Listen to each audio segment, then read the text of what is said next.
Now to residents speaking out to 7 News Detroit, frustrated by the parking situation in downtown Plymouth. This is a story that was brought to 7 News Detroit reporter Christiana Ford's attention while she was checking in with community members in Plymouth last week. Well, some raised concerns about what they perceive as a lack of available parking spaces, yet others say they haven't had any issues. So Christiana went back today to talk to residents, visitors, and business owners about what they might want to see changed. The last time I was in town as Plymouth residents, what kinds of stories they wanted me to look into, and so many people told me they had complaints about parking.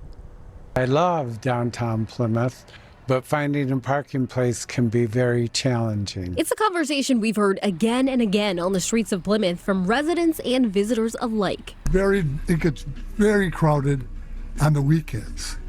Weekends in the summertime, it's impossible to park here. The more popular Plymouth gets, the harder it is to find parking. While some call it frustrating, others say it's really not that bad. Between the parking structure and the lots behind the buildings, it's never been much of an issue. As long as you have a little bit of patience. On a Monday, traffic is a lot lighter and the spaces were plenty. I love the way that I can just pull in, park near the store I want to shop at. Donna Parks, owner of Wild Rose Boutique, says loyal customers find their way in even if they have to walk a block or two. During Friday, Saturday, when it gets busier for dinner and stuff, I feel like people do have to drive around a little bit to find a spot. City leaders tell me there are around 925 public spaces in and around the downtown area. This includes streets and lots.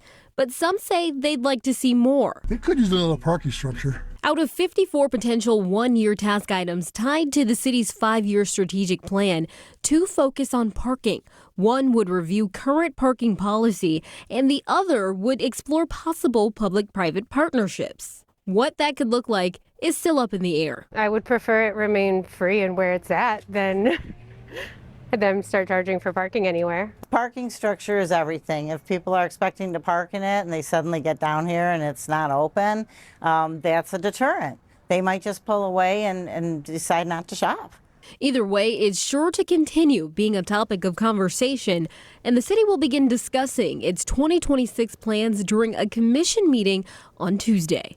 In Plymouth, Christiana Ford, 7 News Detroit. Thank you so much, Christiana. Now, Christiana Ford is your Plymouth reporter. If you have a news tip or story idea, you can send an email to christiana.ford@wxyz.com, or you can scan the QR code right there on your screen. Christiana will be on it for sure.